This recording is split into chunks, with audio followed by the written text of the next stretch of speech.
शहरी आवास योजना के तहत जो ये प्लाट आवंटन पत्र का वितरण का समारोह का कार्यक्रम रखा गया है, इस कार्यक्रम में हमारे रोहतक और आसपास के क्षेत्र से आए हुए मातृशक्ति, सभी महानुभाव, युवा साथियों और हमारे पार्टी के तमाम नेतागण और सभी पत्रकार एवं छायाकार मित्र, आप सबको मैं दोनों हाथ जोड़ करके राम राम करता हूं।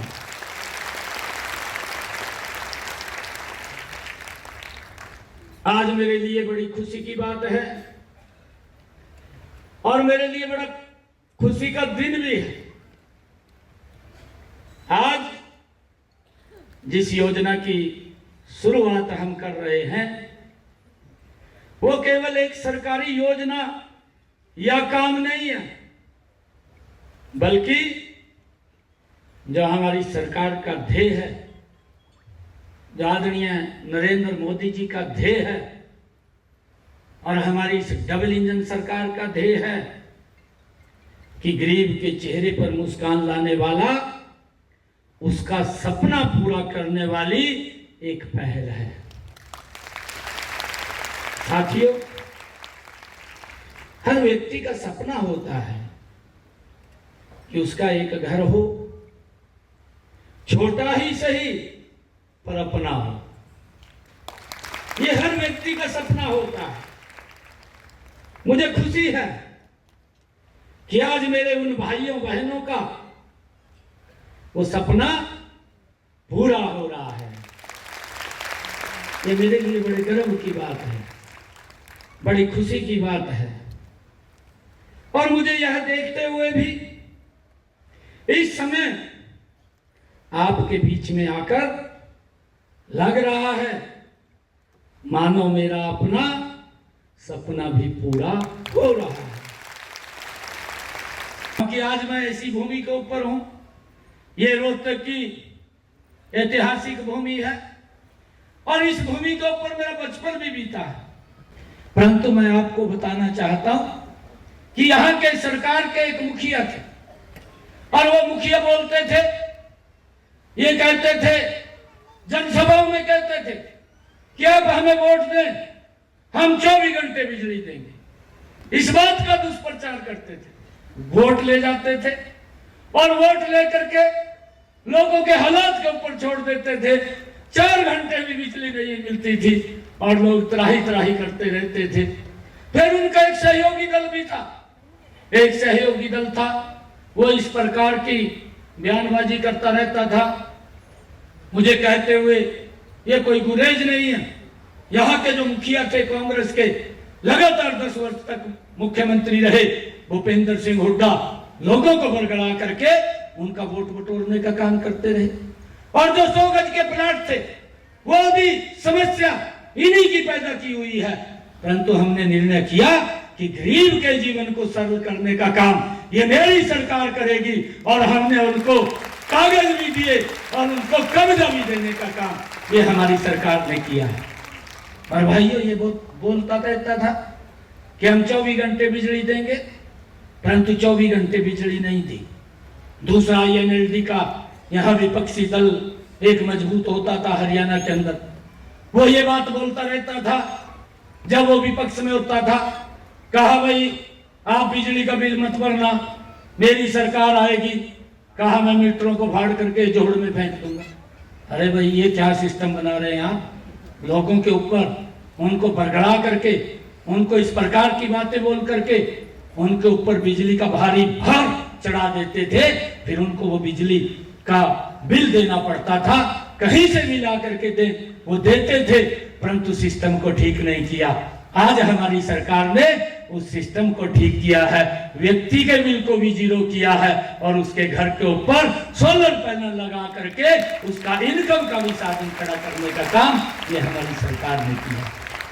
ये सिस्टम होता है, परंतु उनका किस प्रकार का कार्य करने का तरीका, लोगों को बरगला करके, लोगों के बीच में झूठ बोल करके वो अपनी स्वार्थ सिद्धि को पूरा करने का काम करते थे। हमारी सरकार ने निर्णय किया, आदरणीय मनोहर लाल जी ने निर्णय कर लिया, क्योंकि उनके मन में भी गरीब को लेकर के बहुत बड़ी पीड़ा है। मैं देखता हूं, मैं नजदीक से देखता हूं। उन्होंने योजना बना ली कि भाई जो गरीब व्यक्ति है, जिसके घर के अंदर नौकरी नहीं है और समाज का बड़ा अंतिम व्यक्ति है, उसके पास पैसा नहीं है। नहीं तो इनके भूपेंद्र सिंह हुड्डा के शासनकाल के अंदर तो हम ये देखते थे, वोट तो आप लोगों से ले लेते थे ये लोग, और वोट लेकर के जब नौकरी की बात आती थी तो भाई ये लिस्ट में किसी और का नाम आ जाता था, ऐसे व्यक्ति का नाम आ जाता था। या तो वो मजबूत होता था या पैसे में मजबूत होता था। गरीब व्यक्ति तो नजदीक भी नहीं रहता था, चाहे वो अपने बच्चों की पढ़ाई के लिए कहीं से इधर उधर से पैसा करके उनको पढ़ा दे, परंतु नौकरी नहीं लगती थी। ये हालात कांग्रेस के समय में थी। मनोहर लाल जी के मन में यह पीड़ा थी।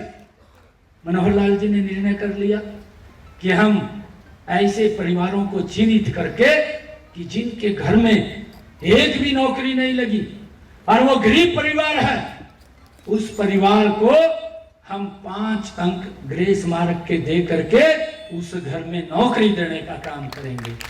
ये निर्णय ये हमारी सरकार ने कर लिया। निर्णय तो कर लिया, कांग्रेस का पेट खराब हो गया। कांग्रेस का पेट और भूपेंद्र हुड्डा का पेट खराब हो गया। कहने लगे कि गरीब को क्यों 5 नंबर दे रहे हैं, क्यों उसके बच्चे लग रहे हैं।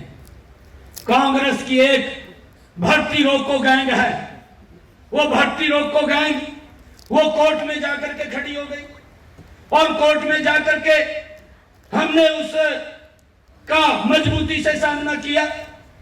एक जज ने तो हमारे हाई कोर्ट के उसको सारे निर्णय को सुना और सुन करके कहने लगा कि भाई ये सरकार ने अच्छा निर्णय किया है, मैं इसकी प्रशंसा करता हूं।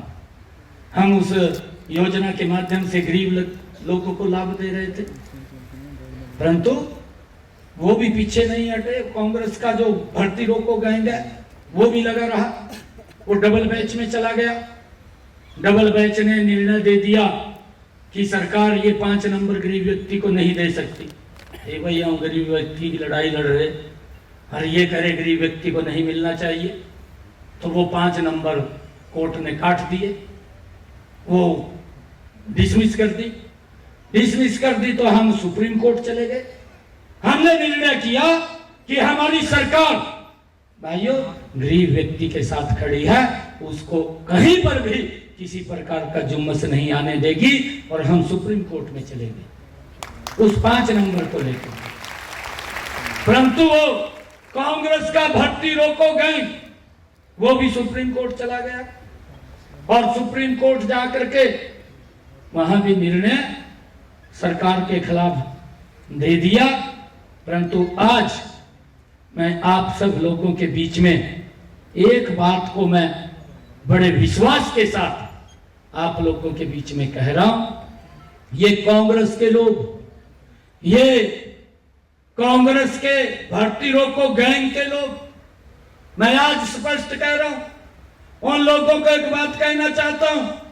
हमारी सरकार हरियाणा प्रदेश के गरीब लोगों के साथ कंधे से कंधा मिला करके खड़ी है। हम इसको हाई कोर्ट के अंदर दोबारा फिर रिपील के अंदर जाएंगे। अगर हमारी बात को नहीं माना गया तो विधानसभा के अंदर कानून बना करके गरीब व्यक्ति को 5 नंबर देने का काम हमारी सरकार करेगी। हम पीछे हटने वाले नहीं हैं। हमने इस बात को स्पष्ट रूप से कहा है। अरे ये तो पहली बार हुआ है कि आज गरीब को बिना पर्ची बिना खर्ची के नौकरी मिल रही है। नहीं तो भूपेंद्र सिंह हुड्डा के कार्यकाल में तो गरीब व्यक्ति भाइयों ये सोच भी नहीं सकता था कि उसके बच्चे को सरकारी नौकरी लग जाएगी। भाइयों अगर कोई बेनिफिट का भी काम आता था, कांग्रेस की सरकार में, भूपेंद्र हुड्डा की सरकार में बस नहीं चलता था। अगर झाड़ू मारने का कोई काम होता था वो भी अपने घर वाले को दे देता, किसी ने कहा कहीं कर ले, कहा मैं गरीब आदमी रह जाते। ये हालात थे इनके।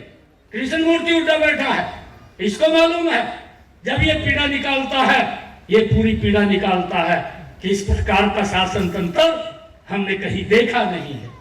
और ये आज लॉलीपॉप देने की बातें करते हैं, आज कभी कुछ बोलते हैं, कभी कुछ बोलते हैं। भूपेंद्र हुड्डा ने अभी घोषणा कर दी, कहा जी हम 500 रुपए का सिलेंडर देंगे। अरे भूपेंद्र सिंह हुड्डा, मैं आपको आज रोहतक के बीच में खड़ा हूं, मैं आपको एक बात से अवगत कराना चाहता हूं, आपको इसकी तरफ भी ध्यान देना चाहिए। जब आप लोग मुख्यमंत्री थे, आप प्रदेश के मुखिया थे, उस समय के अंदर गरीब व्यक्ति को तो गैस का सिलेंडर मिलता नहीं था, परंतु आम व्यक्ति को भी गैस का सिलेंडर अगर लेना होता था वो 3 दिन के अंदर मिलता था, 4 दिन के अंदर मिलता था, लाइन में खड़ा रहता था, वो 2000 रुपए में ब्लैक में मिल जाता था। ये मालूम है, सबको मालूम है। भाइयों, कांग्रेस ने तो कभी भी डॉक्टर भीमराव अंबेडकर जी को सम्मान नहीं दिया। हमारी सरकार ने, आदरणीय नरेंद्र मोदी जी ने डॉक्टर भीमराव अंबेडकर जी के जो 5 स्थान थे, उन 5 स्थानों को पंच तीर्थ के रूप में विकसित करने का काम भी वो नरेंद्र मोदी की सरकार ने किया। और ये इस प्रकार की अफवाहें उड़ाते हैं कि भाई ये संविधान को खत्म कर देंगे। अरे हुड्डा साहब, संविधान खत्म नहीं हो रहा है, कांग्रेस खत्म हो रही है। ये पीड़ा आपको है और उस पीड़ा को ये देश ये लंबे समय नहीं टिकने देगा, ये कांग्रेस साफ हो जाएगी। भाइयों, आज देश के अंदर गरीब व्यक्ति का सम्मान बढ़ा है, आज देश के अंदर पूरे विश्व में भारत का सम्मान बढ़ा है। ये हमारी सरकार लगातार लोगों के हित के अंदर मजबूती से काम कर रही है। परंतु मैं आज बताना चाहता हूं आप लोगों को कि ये तो कांग्रेस के अंदर भी इस प्रकार की स्थिति है कि बापू बेटा लगे यहां और कोई नहीं है, बापू बेटा लगे यहां। कांग्रेस के अंदर और भी बड़े नेता थे, दम घुट रहा है। कुछ तो भारतीय जनता पार्टी में आए हैं, कुछ और आने वाले हैं। ये तो बापू बेटा ही खड़े रहेंगे मैदान में और कोई नहीं होगा। आप देख लेना अक्टूबर के बाद और कोई दिखाई नहीं देगा। बापू लगा हुआ है, मेरा बेटा कैसे एडजस्ट हो जाए, और कांग्रेस लगी और राहुल कैसे एडजस्ट हो जाए। भाई, मैं आपको आज ये स्पष्ट रूप से कह रहा हूं, तीसरी बार नरेंद्र मोदी जी ने प्रधान सेवक के रूप में बड़े मैंडेट के साथ शपथ लिया है। आप सबके आशीर्वाद से आप सबको बधाई भी है। तीसरी बार में भी कांग्रेस 3 डिजिट क्रॉस नहीं कर पाई। तीसरी बार में भी कांग्रेस 3 डिजिट क्रॉस नहीं कर पाई और बटन ऐसे खोल लिए, कहा कल शब्द ले लेंगे हम कल। ये हालात कर रखे, ये हालात कर रखे, विकल ही शब्द ले लेंगे। अरे भाई, आज भी मैं बताना चाहता हूं, हरियाणा के अंदर भी ये आंकड़ों का खेल होता है।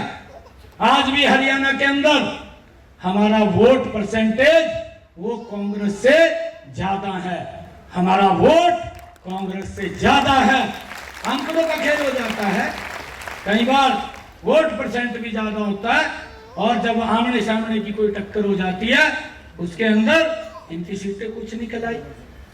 ये राजनीति में होता है और जब राजनीति में होता है तो इन्होंने तो इस प्रकार का सोच लिया कि बस मैं तो चंडीगढ़ बैठे सपने देख रहा। चिंता मत करिए हुड्डा साहब, ये आपको मैं बताना भी चाहता हूं, आज हरियाणा के अंदर 11 इलेक्शन हुए थे, 11 एक विधानसभा का भी इलेक्शन हुआ था और हुड्डा साहब ये बात बोलते थे, करनाल के अंदर जाकर के बोला, जब मेरा वहां से नाम डिक्लेयर हुआ, करनाल के लोगों को मैं प्रणाम करता हूं। और उन्होंने वहां जाकर के इसने बोला कि सारे दल इकट्ठे हो जो चंडीगढ़ का रास्ता करनाल से जाएगा। मैंने कहा मैं कभी जाएगा, ठीक है।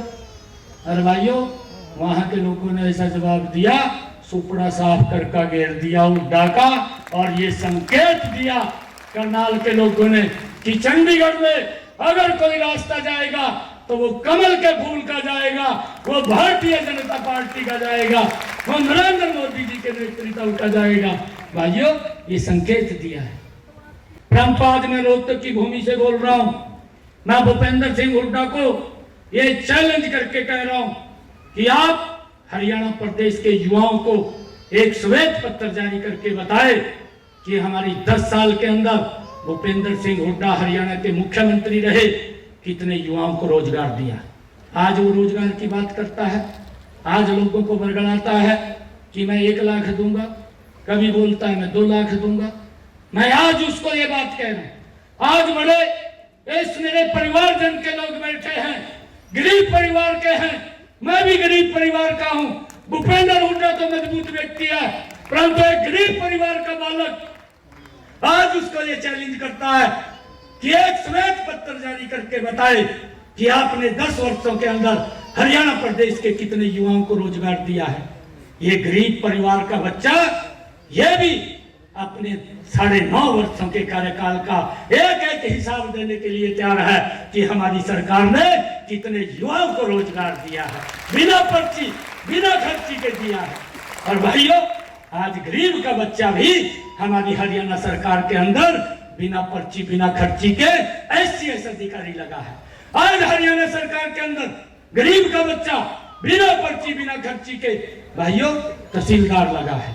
आज हरियाणा सरकार के अंदर बिना पर्ची बिना खर्ची के हरियाणा सरकार के अंदर गरीब का बच्चा वीडियो लगा है। आज बिना पर्ची बिना खर्ची के हरियाणा सरकार के अंदर भाइयों हमारे समय के अंदर पुलिस में इंस्पेक्टर लगा है, जो कल्पना से परे है, जो सोच भी नहीं सकते। हाँ जी, बहन जी बैठिए। मैं हर चीज के ऊपर नजर लगाए हुए हूँ। कई बार तो ये सोचते होंगे अधिकारी भी शायद इसको कुछ मालूम नहीं है। शाम को मैं कहीं भी होता हूँ, एक रिपोर्ट आती है मेरे पास, एक रिपोर्ट आती है। और मैं ये भी देख रहा हूँ, मैंने अधिकारियों से निवेदन किया है कि हम आपने और हमने मिलकर के हरियाणा प्रदेश के लोगों के जीवन को सरल करना है, और ये हमारा ध्येय है। मैंने ये भी कहा है, मेरे को कोई मतलब नहीं है, मैंने कुछ अरे इतना बड़ा सम्मान ये नरेंद्र मोदी जी ने एक गरीब परिवार के बालक को दे दिया, उसको क्या चाहिए। मेरा जीवन तो गरीब लोगों के लिए है और उनके हित के अंदर लगाने का काम करेंगे, मुझे कुछ नहीं चाहिए। मैंने अधिकारियों को स्पष्ट रूप से कहा है कि आप अपनी कार्य प्रणाली के अंदर सुधार कर लीजिए, नहीं तो हम सुधार कर देंगे। मुझे आता है सुधार करना, हम सुधार कर देंगे। अगर किसी ने चक्कर काटे और मेरे को आके बता दिया कि भाई मुझे 10 चक्कर काटने पड़ गए, तो 200 चक्कर उसी अधिकारी को काटने पड़ेंगे। आज मैं आप लोगों के बीच में कह रहा हूं, मैं बार बार ये बात कह रहा हूं कि अपनी कार्य प्रणाली में सुधार कर ले। और ये भी सोचते हैं, कुछ लोग ये सोचते हैं, इस प्रकार का नैरेटिव सेट कर दिया, कहा जी 2 महीने के रहेंगे, कहा 2 महीने बाद ही आने के लिए। मैं आज रोहतक की भूमि से खड़ा होकर के कह रहा हूं, तीसरी बार भारतीय जनता पार्टी की सरकार बहुत बड़े मैंडेट के साथ वो हरियाणा के अंदर आ रही है। ये आप लोग लेकर के आ रहे हैं, आप लोग लेकर के आ रहे हैं। मैं देख रहा हूं, मैं पूरे प्रदेश के अंदर घूम रहा हूं, कोई भी संशय नहीं है। संशय अगर किसी को है तो कांग्रेस को है, कांग्रेस को संशय है, भारतीय जनता पार्टी को नहीं है। हमारा एजेंडा क्लियर है।